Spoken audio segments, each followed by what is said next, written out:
Many thanks for your time, folks, on the AM show. This is the AM News. Let's get into the details.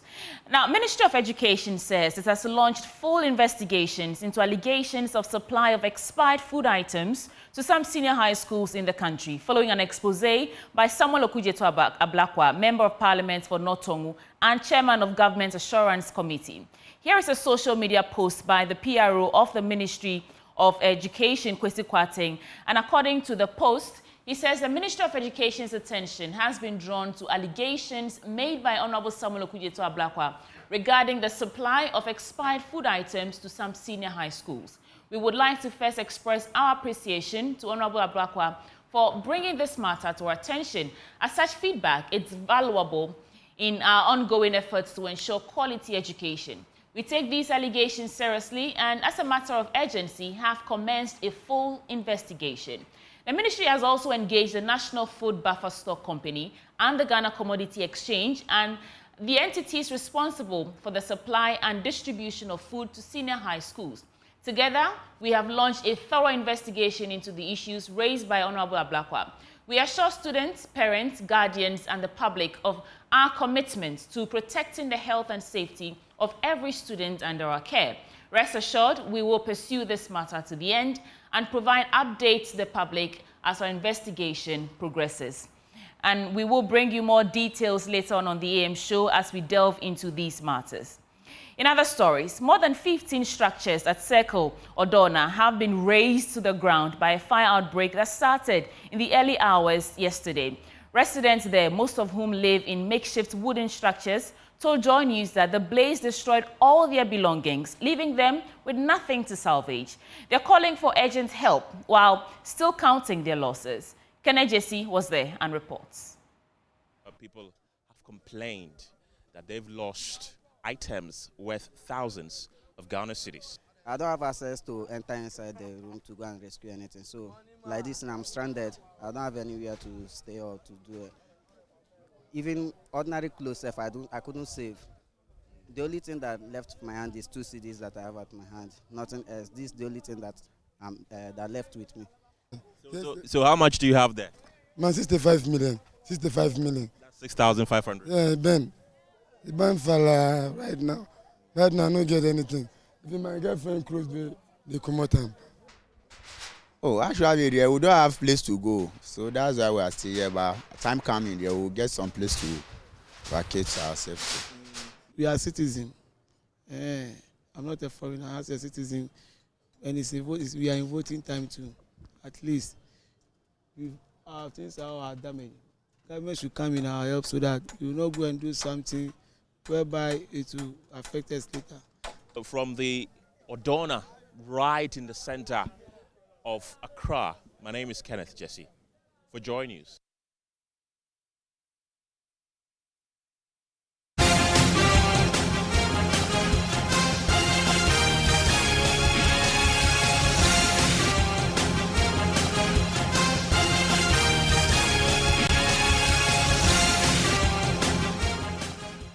Let's get into our election headquarters. And the Electoral Commission has begun the 6-day process of transferring parliamentary ballot papers from printing facilities across the country to designated holding centers. The operation kicked off in Accra on Thursday, November 14th, with a movement of ballots from the North Industrial Area to the Greater Accra Regional Police Command. My colleague, Michael Ashali, monitored processes in the Greater Accra region and has come through with this report. The Electoral Commission has begun the transfer of ballots from the various printing houses to the respective police headquarters of every region. Here in the Greater Accra region, the political parties are supervising the process. The process starts with first breaking the seal. They will then inspect the contents of the bags, looking at every serial number that is on every paper. Again, when they are satisfied, they will reseal this. My name is Leslie Nicole. I'm the secretary to the Greater Accra Regional Elections Directorate. From your end, the NDC, what really are you looking out for? We want to monitor the election from cradle to grave. We want to make sure that every part of the election process is monitored and it's in compliance with the provisions of the law. So far, so good? So far, so good, at least. We have our eyes fixed on the ball. I'm Emmanuel Clote. I represent the New Patriotic Party. So first of all, it's not chaotic. Or better still, maybe let me rather say an organized chaos. What do you make of the process so far? Satisfied? Oh yeah, it's okay. It's okay. Everybody's on ground. You realize that for every constituency, there are representatives from the constituencies from both parties and also the Electoral Commission to check and be sure that the content of the bag is indeed what their agents have recorded and passed on to them. Here at the Ghana Police Service headquarters in the Greater Accra region, only 3 seals will end up on the bags that have been checked and verified and agreed by all the political parties. The seals come from the Electoral Commission, another one from the MPP, and then the NDC. Only 3 seals. In the other regions, the EC says, according to their schedule, on Friday, 15th November 2024, the same exercise will happen in Central Region, Western Region, Savannah, and Upper West, exactly at 12 noon. On the 6th of December, these boxes will be retrieved and again checked. For Joy News, Michael Ashale. Now, come 7 December, every action at all polling stations in the country can be monitored by the National Media Commission right in their offices. The NMC on Thursday launched a monitoring app called Ghana Media Watch for this purpose. Executive Secretary of the NMC, George Sapong, says the application is crucial for the safety of journalists. And he further explained how it will help monitor and report real-time incidents during the election. Here's more. Media Commission believe that the launch of the Ghana Media app adds another layer to our collective efforts. It is a cutting-edge monitoring technology for combating disinformation, tracking media performance, securing safety of journalists, and promoting transparency in election coverage. It is a complete system comprising of a web app, mobile app, and content management system. It enables the general public to capture and submit video, audio, and pictures stamped with date, time, and GPS location of incidents to represent the authentic content of the media or actual reality.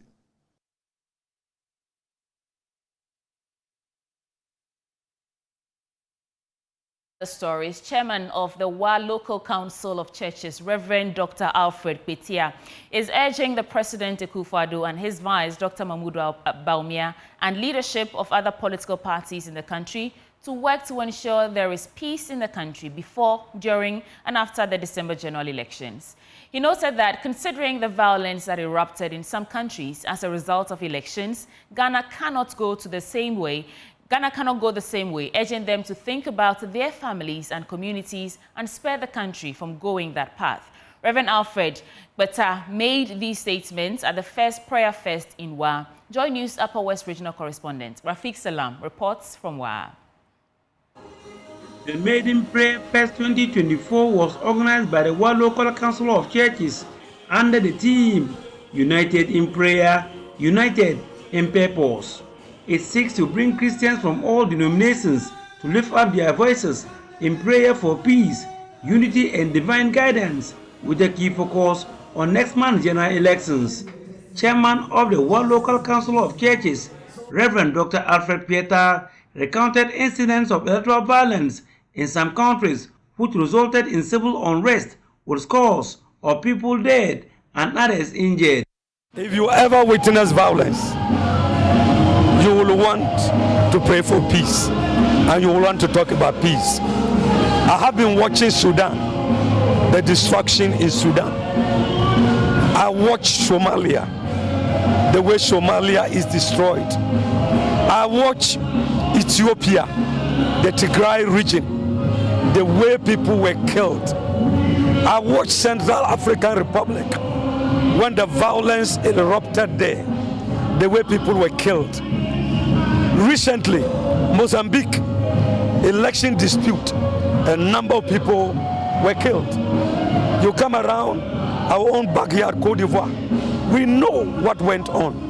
That is why we Christians, we believe that praying unto the Lord, the God of peace, the election will come to pass and will have peace in Ghana. Dr. Alfred Petia noted that what Ghana needs before, during, and after the December polls is peace, urging President Akufo-Addo, his vice, Dr. Mahmoud Bawumia, and leaders of other political parties to work to ensure that there is peace in the country.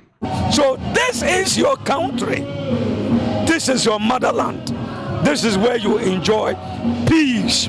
This is where when you are walking, nobody's checking you. So therefore, I urge every Ghanaians, including our president, our vice president, the political leaders, I'm urging them. They should think about their families, think about their community members, think about their region, and think about the country Ghana. Else, tomorrow, we have nowhere to run to. We can't go to Cote d'Ivoire. We cannot speak French. We can't go to Burkina. We can't speak French. We can't go to Togo. We cannot speak French. The only place we can go is Nigeria, but it's too far for us to go. Speaker of Parliament, Albanson Manakis Port Babuin, was a guest speaker, was represented by Member of Parliament for Afayato South, Angela Oforiwa. We recognize that the path to peace and credible election is not solely dependent on human efforts. That is the speaker. He says, for credible election and peaceful election, it is not by our human efforts, but based on the divine intervention of our God. So today, as we gather here to pray for the nation that is united already and peaceful, the speaker says that today, the prayer over here in Wa is for peace for the country and credible election. Reporting for J News, Rafik Salam. Wow. As the people of God lift their voices and cry to the Lord, we are saying that may the heavens respond and touch their heart, so that even if they have breathed any evil word that will bring chaos in this country, may God turn it to be a word of peace.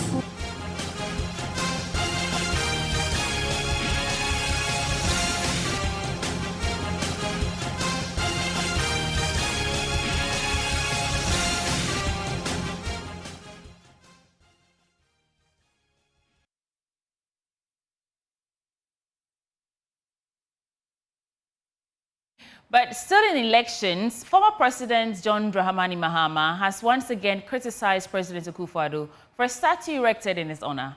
The NDC presidential candidate says if he had focused on self-promotion like the president, statues of him would have been seen everywhere across the country because he contributed massively to the infrastructure development of Ghana. Speaking during his tour of the Western North region, he also called out the president for neglecting unfinished projects around the monument. Here's more in this report.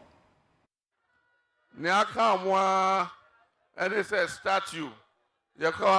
Normal statue. All they know is building statues when you have not left office. It is your good works that should speak for you and earn you praise, not status you unveil yourself. Is that how it is done?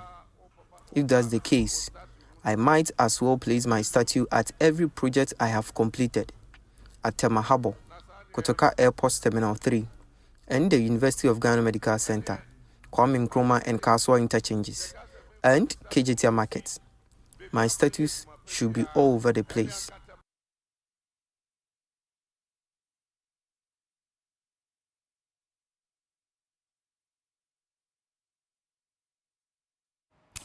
The Ghana Anti-Corruption Coalition is demanding more political commitment in the fight against corruption. Under the broad campaign called Pledge Against Corruption, the consortium of CSOs working to fight corruption say they would pressurize political parties to ensure their manifestos deal with the issues of corruption. Listen to Executive Director for the Ghana Anti-Corruption Coalition, Meriada, and Franklin Kujo, who is the founding president of Imani Africa, lay out the concerns of the anti-corruption CSOs at the forum. We see that it's a big challenge. Citizens who are daring to report corruption have an issue because at the end of the day, they don't have enough evidence to support. So we need the law that supports this. So that if I say, for instance, beauty is corrupt, beauty, the public officer has done something that needs to be investigated. We should not wait for her to give us all the evidence to support. We analyzed over 1,000 procurement contracts that we've seen so far. Only 5% could pass muster per the laws that we have put together.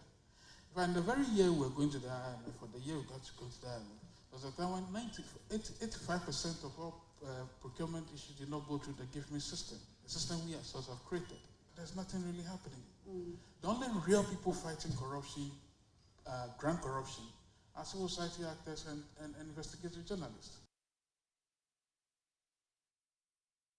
So on corruption, the Party Pledge Against Corruption Forum also pointed out some unique constraints inhibiting the fight against corruption. So I pledge today on my hand that I shall never ever be corrupt in my lifetime as president, as father, as young man, and as any person in Ghana. And I want to pledge to you, all of you. Politics is not a profession. Politics is for service. If you know you can't serve your people, don't get into politics. We have made our commitments in our manifesto.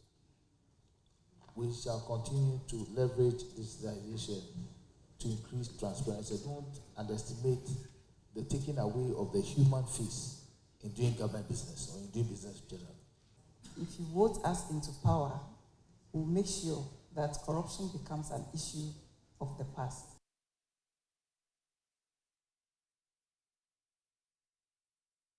Meanwhile, the Office of the Special Prosecutor is citing ineffective laws as the reason for which anti-corruption agencies are unable to deal with corrupt practices. Samuel Apiadako is the Director of the Strategy, Research and Communication Division. That we have so many laws, but we don't have efficient laws. For me, from the Office of the Special Prosecutor and as a lawyer, I'm happy we have not passed the Conduct of Public Officers Bill, although I'm in the anti-corruption business, because as it stands now, if we pass it, it will become another white elephant. So the law as it stands now is piecemeal. Even when you talk about gifts, there is no ceiling. But we know in the UK and other places, an MP cannot take, say, a gift beyond £300. In Ghana's Conduct of Public Officers Bill, there is no ceiling. One of the problems why I think, please don't crucify me on this, the perception of corruption is also extremely high in Ghana is that we call every offense corruption.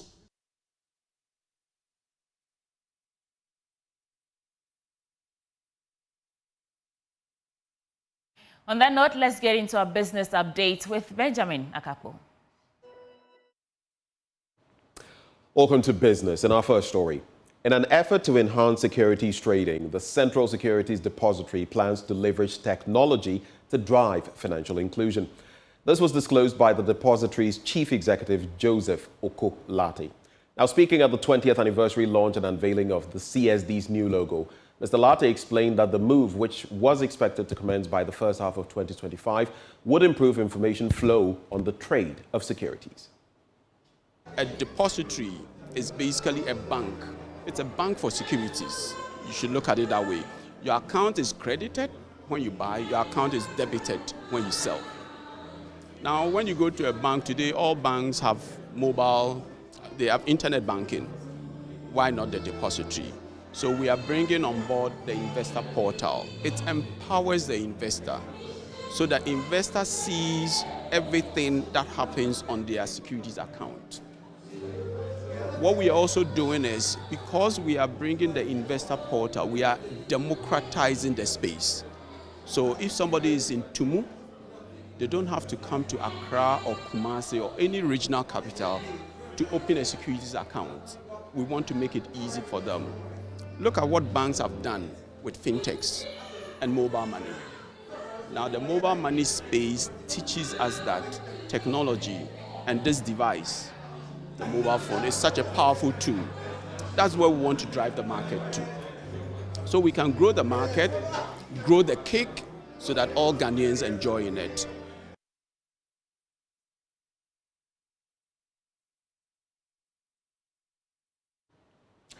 In our next story, the Actuarial Society of Ghana says the tremendous change in regulations surrounding the conduct of financial service businesses in Ghana requires the urgent look at regulatory issues and adaptation of emerging technologies.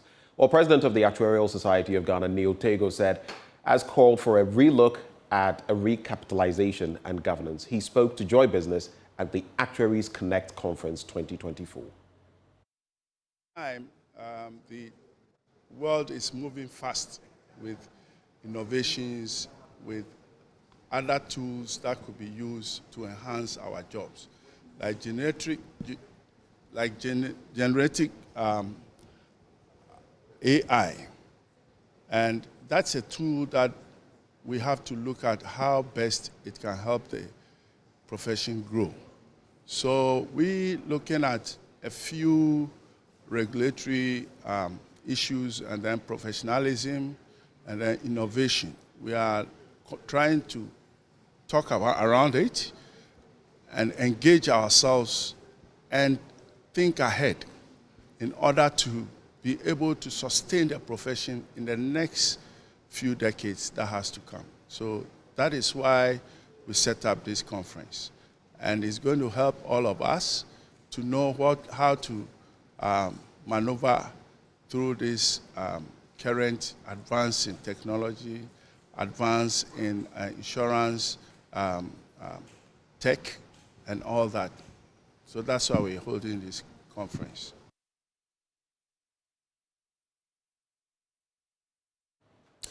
Well, thank you very much, and that's how we cap off our business updates. Handing over back to Sweetie Abochi. And it's a wrap for the AM News right here on the AM Show. You want to stay with us because News Review comes up right next.